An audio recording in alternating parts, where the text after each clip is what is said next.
2020-2021 marque un anniversaire très caché, très oublié, le 150e anniversaire de la guerre franco-allemande de 1870. Elle est totalement inconnue aujourd'hui. Pourtant, cette guerre joue un rôle essentiel dans la création du monde d'aujourd'hui, de l'Europe d'aujourd'hui. C'est la défaite française, une lourde défaite française en 1871, qui conduit à la fois à la création de la République et puis la création de l'Allemagne. Une Allemagne forte, une Allemagne nation qui se crée en 1870. Commémorer 1870, quelle drôle d'idée! Pourquoi se souvenir de 1870? D'abord, il faut se souvenir de ce 150e anniversaire qui est assez étonnant. 150 ans, 2 fois 75 ans. 75 ans, 3 guerres franco-allemandes qui vont s'emboîter. Et puis 75 ans de paix depuis 1945 et de paix européenne.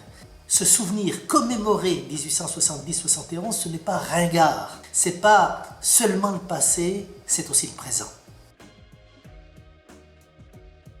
Le souvenir français est né de 1870, puisque nous sommes créés en 1887 et nous sommes créés fondamentalement pour porter la mémoire républicaine de 1870. Je souhaitais d'abord faire un grand partenariat avec le maximum d'associations qui parlent de près ou de loin avec 1870. 60 associations ont été réunies plusieurs fois ici au siège du Souvenir français pour monter des programmes et faire des choses ensemble. Le souvenir français, c'est d'abord tourné vers le patrimoine.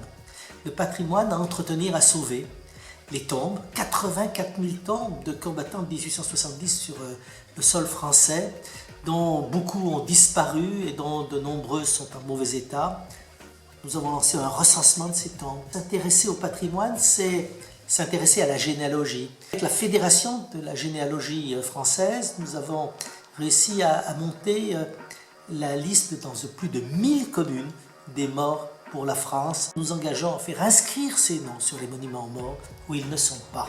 Des cérémonies et bien d'autres choses, en particulier une volonté d'aller vers les scolaires en ayant réalisé une très belle exposition sur le patrimoine de 1870, exposition que nous mettons gratuitement à destination et à disposition des lycées et des collèges français.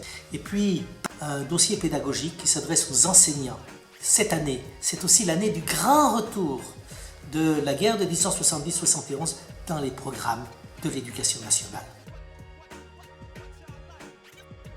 1870 a été le socle de l'enseignement de l'histoire entre 1875 et 1920. À partir de 1920, la place de 1870 a commencé à sérieusement baisser au profit de la guerre de 14-18. Et à partir, chose étonnante, des années 1960, on n'a plus enseigné la guerre de 70-71. Il a été décidé cette année par le ministère de l'Éducation nationale, en 2020, de remettre dans les programmes scolaires l'apprentissage ou la connaissance de 1870-71 dans les classes de première.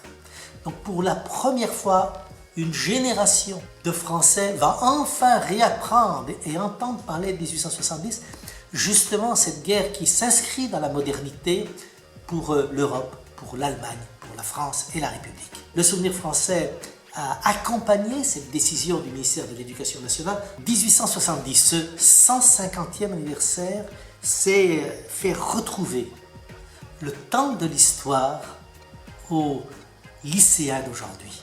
Et c'est cela notre défi, notre pari.